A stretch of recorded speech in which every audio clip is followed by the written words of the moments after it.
Salut à tous, j'espère que vous allez bien. Je vous retrouve aujourd'hui dans cette nouvelle vidéo pour vous parler un petit peu des jobs d'été. Donc comme vous le savez, c'est bientôt l'été et en été en général, qu'est-ce qu'on veut? On veut travailler pour se faire de l'argent, pour partir en vacances, etc.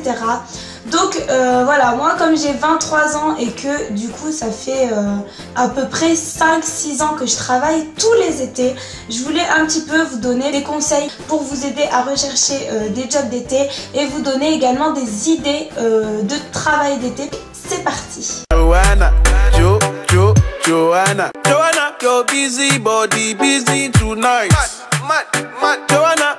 Le premier conseil que j'aurais à vous donner, c'est forcément concernant le CV, la lettre de motivation, puisque c'est la première chose que l'employeur va avoir. Donc c'est vraiment de soigner et de mettre du contenu dans ces deux choses. Il ne faut pas que ce soit tout brouillon, tout fouillis, il faut que ce soit clair et net. Donc il faut vraiment essayer de fournir votre CV le maximum possible. Ce que je vous conseille si vous n'avez pas du tout d'expérience, c'est de mettre vraiment vos compétences et vos qualités. Donc genre vous mettez tout ce que vous savez faire. Et la lettre de motivation c'est pareil. Donc il faut dire pourquoi vous souhaitez postuler à ce poste. Il faut vraiment donner vos motivations. Il faut encore préciser vos qualités, ce que vous savez faire, mettre en avant vos compétences pour vous démarquer vraiment des autres. Ensuite, le deuxième conseil que je pourrais vous donner, c'est de s'y prendre en avance, mais pas trop tôt non plus. Pour moi, la meilleure période, c'est le mois d'avril-mai. Pour la simple et bonne raison que si vous postulez au mois de janvier, votre candidature va clairement se retrouver tout en dessous de celle des autres. Et si vous postulez au mois de juin, voilà, juin, juillet, 2 semaines plus tard, c'est mort. Donc voilà, pour moi, avril-mai, c'est vraiment le mieux.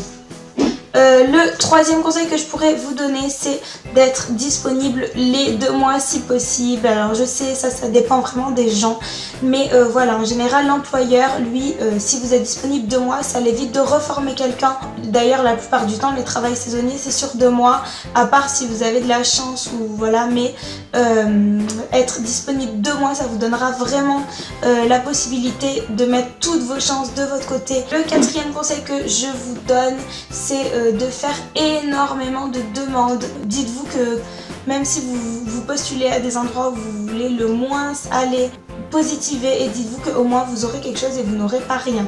Donc vraiment n'hésitez pas sur les demandes à en faire un maximum. Cinquième conseil, c'est de tout accepter bien évidemment. Dites-vous que 2 mois dans une vie c'est rien et qu'au moins vous aurez quelque chose et qu'au moins vous vous ferez de l'argent. Et même si c'est chiant, et tant pis, dites-vous que voilà, avec votre niveau en tant que jeune, en tant qu'étudiant, en tant que personne qui n'ont pas vraiment de diplôme ou de qualification, on ne peut pas se permettre de faire la difficile. Donc acceptez tout. Ensuite, le sixième conseil que j'ai à vous donner, c'est de postuler de 2 manières. La première, c'est en s'informant des offres d'emploi. Regardez tous les jours les offres d'emploi parce qu'il y en a qui recherchent et qui sont en galère, qui n'ont pas de saisonniers, qui mettent des offres sur internet. Donc voilà, dites-vous que ces gens-là, vous pouvez être sûr qu'ils cherchent quelqu'un.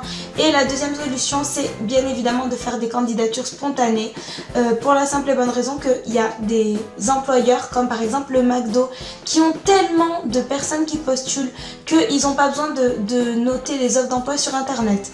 Ensuite, le 7e conseil que j'ai à vous donner, c'est de donner votre CV, votre lettre de motivation en main propre. Alors peut-être que vous allez me dire, mais Joanna, on n'est plus au 18e siècle, c'était il y a 10 ans qu'on donnait notre CV en main propre. Peut-être que je suis de la vieille école, mais pour moi, un employeur, quand il voit quelqu'un, il peut juger par lui-même comment est la personne, si la personne elle est apprêtée ou si elle vient en jogging. Comme on dit l'expression à la tête du client, on va pas se mentir, dans la société à laquelle on est, c'est clairement à la tête du client. Donc n'hésitez pas, n'ayez pas peur d'aller donner vos CV en main propre. Puis en plus, ça vous permettra aussi d'avoir un premier contact avec l'employeur et du coup d'avoir peut-être un peu plus vos chances parce que au final, il vous aura déjà rencontré. Et en plus, l'employeur va se dire attends, il s'est déplacé quand même, il a fait l'effort. Voilà, ça fait vraiment motiver et ça montre que vous avez vraiment envie de trouver du travail. Le 8e conseil à vous donner, c'est de relancer les personnes vraiment, n'hésitez pas à les appeler, à les harceler, vraiment, 2 semaines plus tard, puis s'ils vous disent on ne sait pas encore, re-appeler 2 semaines plus tard, ça permet encore de leur montrer que vous êtes très très motivé, que vous avez vraiment envie de travailler, et ça les permet eux aussi de se rappeler et de se dire ah ben elle m'a appelé une fois, ah ben c'est la deuxième fois qu'elle m'appelle, ah ben à un moment donné vous allez avoir une réponse de toute manière. Donc voilà, ne restez pas sans réponse, vraiment, quitte à ce que ce soit une réponse négative, n'hésitez pas à relancer. 9e conseil, c'est de faire marcher votre réseau.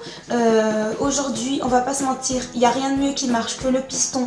Donc si vous avez des connaissances qui travaillent, qui recherchent, qui connaissent des gens, qui recherchent, etc., n'hésitez pas à parler de vous.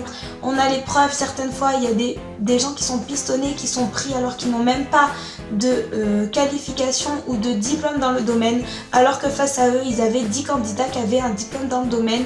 Donc voilà, vraiment, n'hésitez pas à faire marcher votre réseau, à vous faire pistonner clairement, parce qu'il n'y a que ça qui marche. Je vous le dis, moi, dans 70% de mes jobs d'été, j'ai été pistonnée. Donc voilà. Et enfin, le dernier conseil que j'ai à vous donner, ça c'est un petit peu plus pour vous organiser, c'est vraiment de tout noter. N'hésitez pas à marquer partout là où vous avez fait des demandes les réponses que vous avez eues, si c'est négatif, si vous avez un entretien à venir ou si c'est positif. Vraiment, n'hésitez pas, notez tout, comme ça vous évitera déjà de repostuler à un endroit où vous avez déjà postulé. Parce que je vous assure que quand vous faites 20 ou 30 demandes, et à un moment donné tu sais plus du tout où tu as postulé, et en plus ça vous permettra de vous remettre à jour et de relancer à chaque fois les personnes qui ne vous ont pas répondu, tout simplement. Donc maintenant, je vais vous donner quelques idées de job d'été. Donc voilà, je me suis un peu inspirée des miens. Je me suis un peu inspirée de mon expérience et aussi de mon entourage, de ce que j'ai vu, etc. Donc je vous donne vraiment des idées sur des jobs où il y a vraiment besoin d'aucune qualification. Vous avez tout ce qui est tourisme. Il y en a qui sont embauchés par la mairie, donc voilà, faites des demandes à votre mairie.